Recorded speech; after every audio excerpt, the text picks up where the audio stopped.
I was thinking about how it's weird to be weird, right? And it's actually not weird to be weird. It's perfectly fine. Lots of people, if they feel like they're weird, they can get a complex about that because they're so different to other people. But it's actually better to be weird. It's better to be different. And I was thinking when I was growing up, people always said to me, Jared, you're weird, but good weird. And I was always like, what does that mean? But when I think about it now, I understand that it's actually really good. It means that I'm different, but not strange. It means that there's something about me that, is distinguishably different, but is good because it's something they like. It's like eating something that's new to you and it's a bit strange, but it tastes really good in this weird way, and you just want to keep eating it. That's how I think of myself, and that's how I think of people who are weird, that are really just different than the norm. And it's actually really good that you're different. It's good because you're able to bring something that not many other people have. Think about supply and demand. The less supply there is of something, the more the value is going to go up of that commodity because there's less supply of it. So if you, whoa, the light just changed. That's cool. But if you are the only person who is like you, then but you're also high quality, maybe you're really good joke teller, or you've got all these other quirky attributes to you that people really love that they can't get or see in anyone else. And I think that, you have to understand that society is run in like a hierarchical system. So when you're a little bit different to the norm, people don't like that because it actually challenges the hierarchy. The hierarchy of people, the person at the top is the leader of a certain group. It could be any particular group that you pick, or any organization or social group or setting, right? Now, the person at the top, they're like the model of what all the other people want to be like, and they form basically the basis of what everyone else in that group wants to strive to be like. So when you're different and you don't conform to the hierarchy, you're outside of the hierarchy over here, then that challenges not only the person at the top of that particular hierarchy, but it also challenges everyone within it, because they're like, well, why aren't you like everyone else in the hierarchy? Why aren't you conforming? And it's like, well, because I'm not like that. I'm not a person who conforms like that. I'm someone different. I think for myself. I have my own ideas, my own motivations. I'm not anti you. I don't hate you because you're in that hierarchy. I don't hate you because you love order. But I'm a little bit different.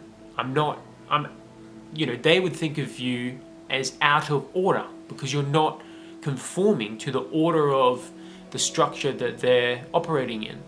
For example, if you're at work and people are, acting a certain way because they want to fit into that hierarchical structure. And it's not all about money, it's just how humans are. Even in social interactions, some people, you might see them form groups and they're all laughing at jokes that aren't even that funny, but because the so-called leader of that kind of cliquey group is there, they're all laughing at it and they all are saying the same vapid jokes together.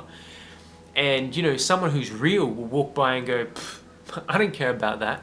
Even if it means that I'm going to get excluded from the group, it doesn't matter, because it's not about being weird for weird's sake. It's about, someone who is truly themselves.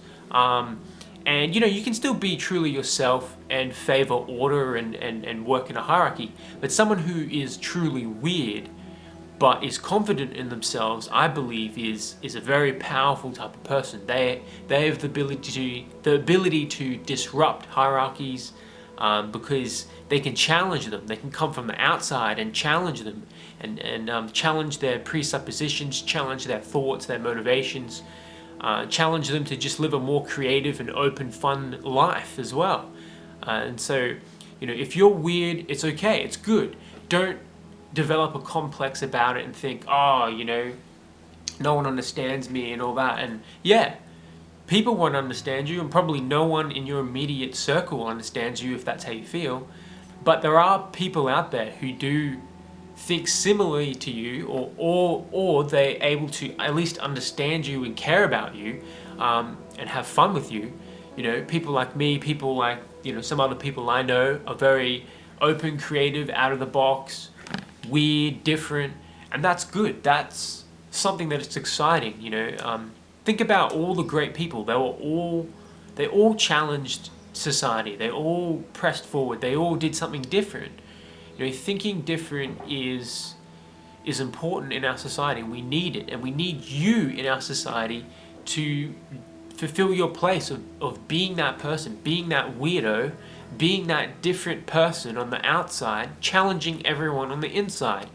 And you have to remember, like I said before, it is challenging for those people because they want to conform to the best of what they see within the hierarchy that they're in, right? And then when you come along, it's like, well, they're angry at you because you're not in the hierarchy. You don't, but you're still happy and you're still confident being your weird self. But they know inside them that they can't be like you. They can't be weird like you because they're not as confident as you in doing it. And they're not as weird as you. They don't have those characteristics that make them naturally think differently, naturally be someone who's creative. But you do. You've got an advantage. But your drawback is you need to find your own pathway through life. But you will find a place. You will find people who think like you, and you will find a craft that you can use to become successful and demonstrate your abilities. And that should give you confidence. If you're an outsider, you can show other people that you've got powerful skills and abilities in these different areas that people don't normally have skills in. And yeah, I believe that will help you massively. It has helped me, me focusing on writing, focusing on speaking and doing all these different things. And I really feel like I'm in my element when I do those things. And it doesn't matter what other people think of me. People still think, oh, he's just a dreamer, a hopeless dreamer, or someone, out there doing something different. And it doesn't matter because you got to be yourself at the end of the day. You can't not be yourself. And if you're weird, you got to be weird. And I don't mean you piss people off deliberately. I just mean that you be yourself. You still respect other people, but when they begin to disrespect you by pressing up against you and saying that you're not allowed to be or think the way that you do naturally, then you have to press back and say, no, man, the line stops here. I'm allowed to be myself. I'm allowed to be a little bit different and weird. This is how I think. I still respect you. I'll still respect your order, and I'll understand that. And that's another thing. You've got to be respectful of all different ways of thinking as well. There's no point in getting spiteful and just hating those people. So you have the confidence to be weird, to be yourself, and I believe that'll make all the difference. We need you in this society. We need you to come out here and make a difference.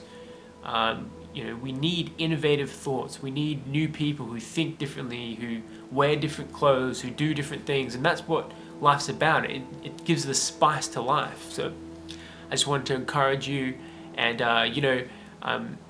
I'll see you in the next video I make. But you can go to my blog, livingthewiselife.com.